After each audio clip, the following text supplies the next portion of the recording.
A Hawaiian girl watches as her world falls apart. Her older sister struggles desperately to keep them together, while a social worker threatens to separate them. The situation worsens when a creature engineered for destruction escapes from its alien captors, leaving a trail of chaos that completely shatters the already fragile stability of Lilo and her sister. When the aliens mistakenly capture Lilo while searching for him, Stitch, a creature made solely to destroy, makes a deeply human decision to risk everything to save the girl who taught him what it means to have a family. He is not a hero by nature. He was not created for love. He is simply a failed experiment who discovered that some things are worth fighting for, even when your programming says otherwise. Our story begins in the courts of the Galactic Federation, on the planet Turo.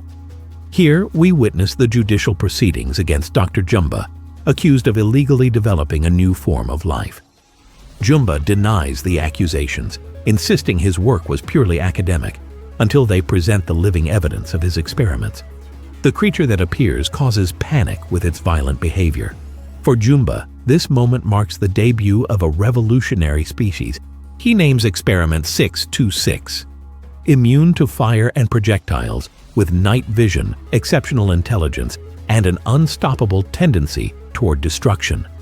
The Grand Councilwoman labels it a monster.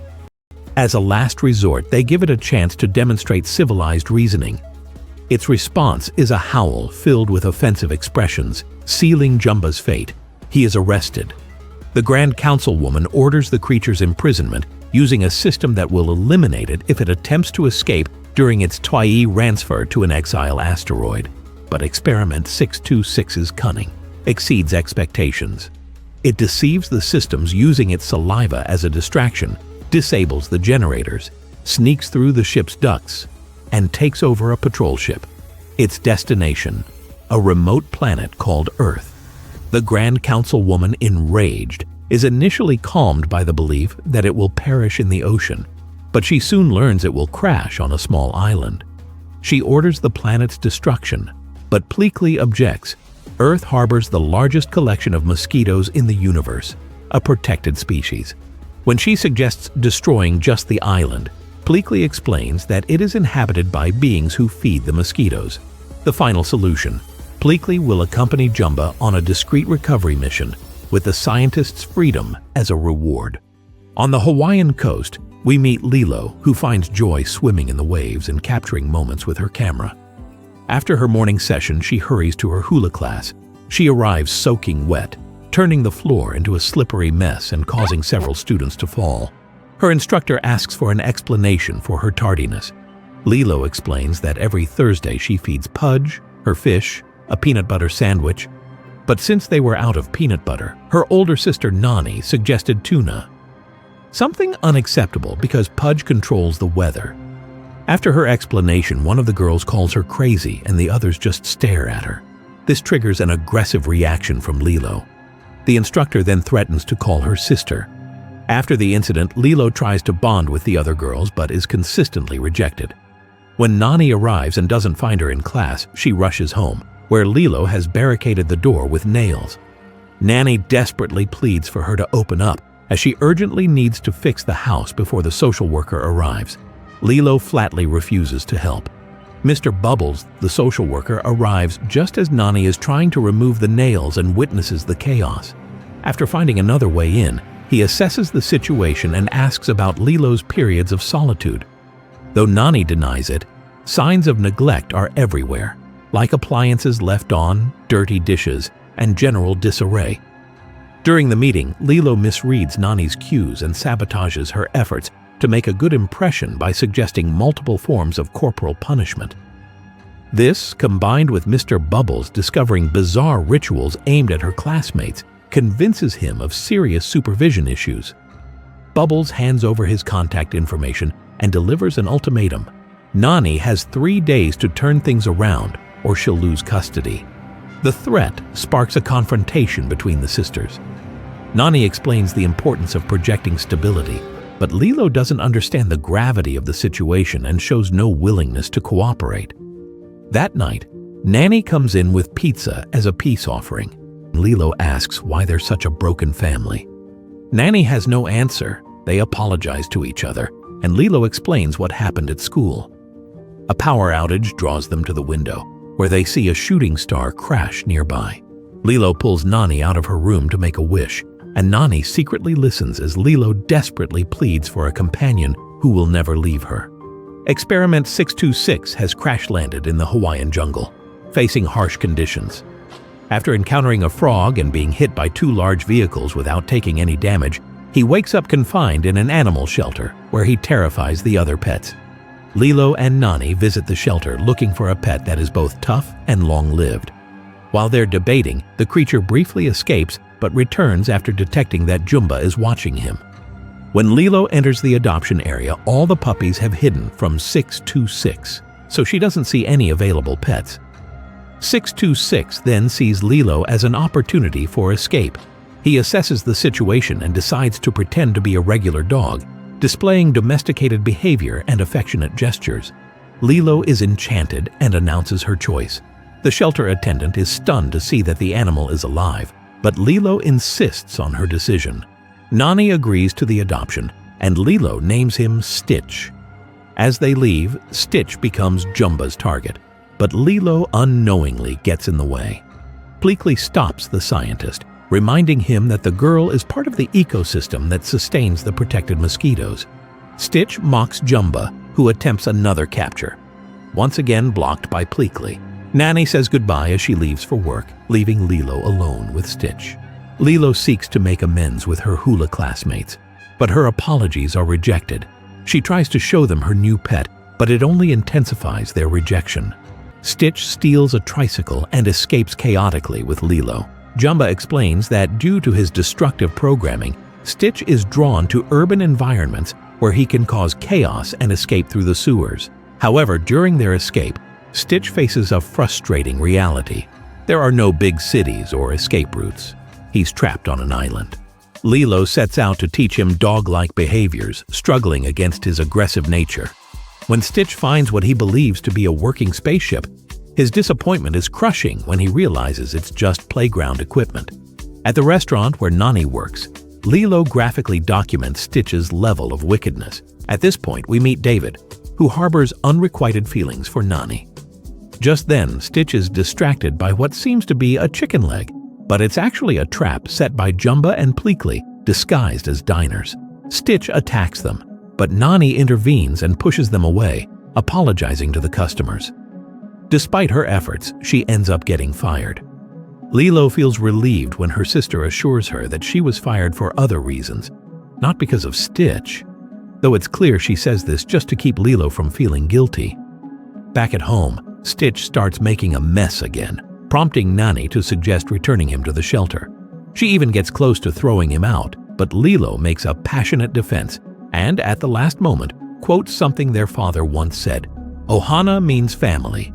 Family means nobody gets left behind or forgotten." Hearing this, Nani softens and allows Stitch to stay. Here, Lilo shows that real change isn't driven by desperate pleading, but by unshakable principles. She didn't appeal to pity or convenience. She turned to something deeper, a life philosophy in which loyalty to loved ones is non-negotiable. Lilo leads Stitch to her bedroom to share the space for the night, offering him coffee as a snack. Although Stitch continues to behave annoyingly for a while, once he finally calms down, Lilo speaks to him sincerely, questioning why he acts that way and suggesting he try to change. Stitch tries to express his feelings more clearly and builds a replica of San Francisco in the bedroom, only to destroy it. Lilo, seeing this, simply assumes the coffee didn't sit well with him. Jumba watches with mocking satisfaction, convinced that experiment 626 is incapable of suppressing his destructive instincts. Meanwhile, Pleakley is covered by hundreds of mosquitoes. At first, he's delighted, but soon realizes they're using him as a food source. That night, while Nani tries to understand Stitch's nature, she finds him rummaging through the refrigerator. Stitch returns to the bedroom while Jumba, confused, observes from a distance. Noticing that Stitch has dramatically reduced the chaos, he says, "Now this is interesting. 626 was designed to be a monster, but now he has nothing to destroy. I never gave him a greater purpose." What must it be like to have nothing? Jumba realizes he has created a conscious being and that, due to his persecution on Earth, he has condemned Stitch to an empty existence. Unable to destroy anything because he must behave like a good pet, Stitch's programming leaves him feeling completely without purpose. This situation reflects something deeply human: the crisis we face when our identity is built around a single function or role. Many times, we define ourselves entirely by our job, our academic achievements, our physical appearance, or our role in relationships. An executive who loses their job, an athlete with a career-ending injury, or a student who fails to get into college may all experience the same devastating feeling Stitch does: the sense of having no reason to exist. The truth is, we are much more than just one function. But discovering that often requires passing through the darkness of feeling purposeless in order to find new ways of being and existing. Stitch's frustration leads him to violently scatter Lilo's books until one of them catches his attention. He wakes Lilo and asks her to read The Ugly Duckling. Through this story, Stitch discovers that those who feel lonely and empty can find purpose by finding a place where they belong: a family. The next morning, they wake Nanny to show off Stitch's musical talents, but they're interrupted by the arrival of Mr. Bubbles, who has learned about Nani's job loss. Without provocation, Stitch lashes out at Bubbles, prompting a stern warning: he must demonstrate exemplary behavior as a citizen. Bubbles confronts Nani about the urgency of finding employment and leaves, reaffirming his ultimatum regarding Lilo's custody. Nani desperately tries to find a job, while Lilo works on transforming Stitch into a model citizen by trying to follow the example of Elvis Presley. The lessons include dancing, an activity that surprisingly brings genuine joy to Stitch. Nani visits a restaurant to apply for work, but when Stitch tries to play music, the result is disastrous and they're forced to leave. In another attempt, Nani visits various hotels while Lilo teaches Stitch how to interact socially with elderly people. Just when Nanny thinks she has secured a position, they are forced to evacuate due to yet another incident caused by Stitch. Finally, Nanny gets a chance to work as a lifeguard, but Stitch decides to give an Elvis-style performance for the tourists. His show reaches near-professional levels until camera flashes trigger a violent reaction, ruining Nani's job opportunity, all under the watchful eye of Mr. Bubbles.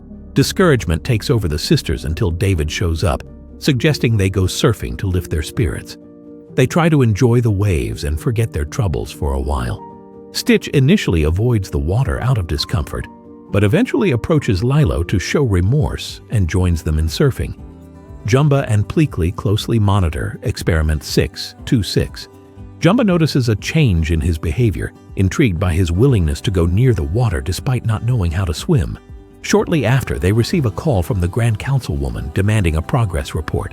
Once the call ends, Jumba decides to head straight to the beach to begin the capture.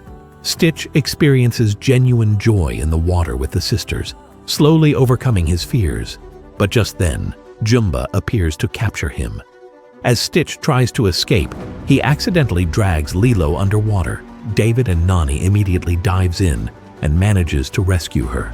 Nani witnesses the scene and, confused, believes that Stitch tried to hurt Lilo on purpose. Shortly after, Stitch breaks free, but he's now in danger. David returns and pulls him out of the water just before he drowns. On the shore, Mr. Bubbles is waiting. He has witnessed the entire accident. Although he acknowledges Nani's efforts, he asks her to reflect on the kind of life Lilo deserves. Regretfully, he informs her that he will return the next day to take Lilo away. David, disappointed, tells Stitch that he always believed Nanny would convince the authorities, until he showed up. That night, Stitch watches a family of ducks as he hears Nani saying goodbye to Lilo. Before going to bed, Stitch examines a family photograph. Lilo tells him how her parents died and asks if he lost his family too. She believes his destructive behavior might be a way of expressing grief. She tells him that even though her family isn't perfect, he can still be part of it. Because Ohana means family. Family means nobody gets left behind. But if he chooses to leave, she promises she'll always remember him. Then we see Stitch leave through the window. He walks into the forest, opens The Ugly Duckling, and embraces his sense of loss. He decides to wait. hoping his family will come for him. Pleakley and Jumba receive a call from the Grand Councilwoman. Upon learning of their failure, she dismisses them. Pleakley feels defeated, but Jumba sees it as an opportunity to act without restrictions. What neither of them knows is that the councilwoman has now assigned Gantu the mission of capturing Stitch. At dawn, Jumba locates Stitch. The small alien, feeling lonely, confesses how badly he wants a family and that he's hoping for one. But Jumba coldly replies, "You don't have one. I made you. You are built to destroy. You can never belong." Hurt by these words, Stitch runs away. Meanwhile, Lilo tells Nani that Stitch left because he no longer wanted to live with them. Just then, David arrives with news of an important job offer. Hopeful, Nani asks Lilo to stay home alone for a little while so she can attend the interview. As soon as she leaves, Stitch returns, chased by Jumba and his weapons. Amid the chaos, Stitch tries to use Lilo as a shield, but Jumba tells him he was fired and no longer has orders to follow. Stitch snaps out of it, pulls Lilo out of danger, and confronts Jumba. With Lilo's help, they improvise an explosive using her doll, but the conflict escalates. Trying to escape, Lilo runs into Pleakley. While the aliens continue fighting, she manages to contact Mr. Bubbles to report that aliens are destroying her house. Just as Jumba's laser weapon is about to detonate, Pleakley grabs Lilo and runs off to get her to safety. The house explodes just as Nani finishes her interview successfully, but upon seeing emergency vehicles, she rushes back. When she arrives, she finds Lilo in Mr. Bubbles' custody. Nani begs him not to take her, but he tells her he senses that she depends emotionally on Lilo more than Lilo can depend on her. Aware of what's coming, Lilo escapes from the car. Stitch appears, recovers the family photo from the rubble, and hands it to her. But Lilo, hurt, rejects him and blames him for everything that happened, and Stitch shows his true self. That's when Gantu appears and captures them both with ease. Though in reality, he only manages to take Lilo. Stitch escapes. Nani, desperate, demands to know where her sister is and is horrified to learn Stitch's true extraterrestrial nature. Jumba and Pleakley capture Stitch, and when Nani asks about Lilo, the aliens try to justify themselves by saying they only came for Stitch, and that by taking Lilo, they actually did her a favor. She'll never have to yell at anyone again. This response devastates Nani. Stitch returns and reminds her of the words Lilo once said, "Ohana means family. Family means nobody gets left behind or forgotten." His words move Jumba, who finally agrees to help. They set off together on a motorcycle to chase the ship. They manage to catch up to Gantu but are attacked. During the flight, Stitch leaps to try to reach the enemy ship but is struck down and knocked unconscious. A frog wakes him just in time. With determination, Stitch comes up with a desperate plan. He stops a fuel truck, launches himself toward a lava river, and triggers an explosion that propels him up to the ship. There, he frees Lilo and reminds her that family never leaves anyone behind. Together, they jump before the ship explodes, also rescuing the commander. The spaceship lands in the water where David is surfing. When Lilo asks him to take them to shore, Stitch is immediately arrested by the Grand Councilwoman. Lilo tries to stop them from taking him away, but Bubbles does not allow interference. Just as the Grand Councilwoman is about to reprimand Jumba, she notices that Experiment 626 is offering no resistance and causing no destruction, completely contrary to his original programming. 626 asks if he can say goodbye to Lilo and Nani. Surprised, she allows him to say goodbye and asks who Lilo and Nani are. Stitch replies, "This is my family. It's little and broken, but still good. Yeah, still good."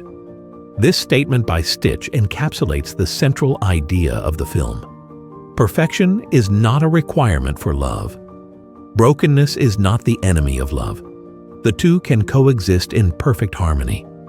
We don't need to mend every crack to be worthy of love, nor wait for ideal conditions to form authentic connections. A being designed for destruction finds his home not in flawlessness, but in a family that sees his fractures and chooses to be good, not in spite of them, but perhaps because of them. Stitch wasn't stitched into a perfect family. He became the stitch that held a broken one together. As Stitch returns to the ship, Mr. Bubbles discreetly reminds Lilo that she legally purchased Stitch for $2, an important fact. Lilo then runs to tell the Grand Councilwoman, arguing that taking him away would be stealing. Bubbles knows the aliens are very strict when it comes to legal protocol. At that moment, the Grand Councilwoman recognizes him from an encounter back in 1973 when he worked for the CIA and still had hair. Acknowledging she cannot break the law, the Grand Councilwoman rules that Stitch will serve his exile on Earth, under the care of Lilo and Nanny as his official guardians, ensuring them the protection of the Galactic Federation. Everything concludes when the Grand Councilwoman decides that contact with humans will continue through Mr. Bubbles. The aliens depart, and Nani asks about his work with the CIA. He confirms that years ago, he convinced aliens not to destroy the planet by arguing that mosquitoes were an endangered species. Together, they gradually rebuild their home, and life starts coming together again. Nani finds a job, David finally gets to date Nani, and Stitch adapts, embracing human traditions and sharing a life with his new family. The evolution of these characters shows us that sometimes the best Ohanas aren't always the ones we're born into, but the ones we choose with our hearts. Lilo chose Stitch when no one else would. David stood by her side despite the chaos. Nani fought tirelessly to keep her family together, and Stitch gave up his destructive nature to protect the ones who loved him first.